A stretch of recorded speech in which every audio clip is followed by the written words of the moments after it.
انواع محتوای تبلیغاتی که بهتون گفتم، یک نمونهش مثلا محتوایی که ما برای صفحات اینستاگرام می‌نویسیم. این محتواها باید خیلی جذاب نوشته بشه، همونجوری که می‌بینید مثلا از حالا شکلک‌های مختلف و اینا توش استفاده میشه و حالا شعاری مثلا توش هست و ویژگی‌های مختلفی داره که این محتوا کاملا تبلیغاتیه، یعنی داره حالا اون شرکت رو معرفی میکنه یه جوری که حالا اون طرف جذب بشه و بیاد حالا فالو کنه یا حالا هر چیز دیگه. باز اگر که مثلا مثال دیگه‌ای بخوام بزنم، این محتوای دقیقا رپورتاژ تبلیغاتی بود. البته محتوای طولانی تری هم نوشته میشه ولی معمولا توی سایت کاربرد نداره، چون که گوگل به محتوایی که خیلی تبلیغاتی باشن به جز مواردی که توی گوگل ادوردز در حقیقت گذاشته میشه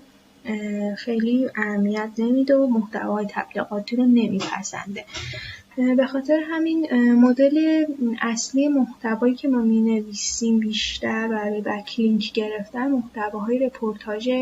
خبری هستش که حالا یک نمونهش اینجا مثلا برای شما بررسی میکنم. اگه یادتون باشه سایت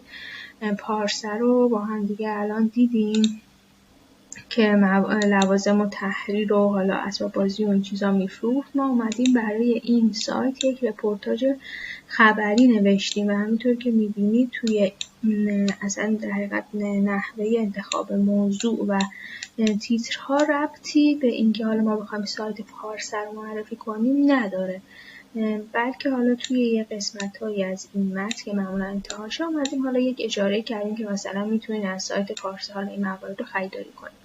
ولی موضوع اصلی رپورتاژ خبری اینه که این متن توی خود سایت اصلی منتشر نمیشه. این متن توی یک سایت‌های پربازدید مثل ایسنا منتشر میشه که در حقیقت کاربرانی که میان تو سایت ایسنا حالا دنبال اطلاعات خاصی میگردن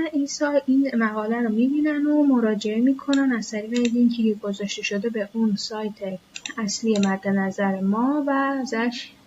از این کاربران ما بکلینک میگیریم. پس این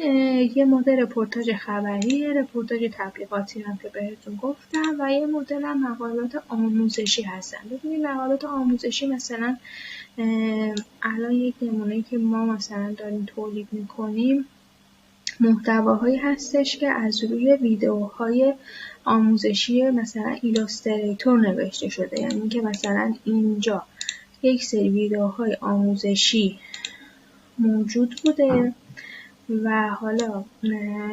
در حقیقت سئو کار سایت یا صاحب سایت از ما خواسته که بریم این ویدیوهای آموزشی رو ببینیم و از روش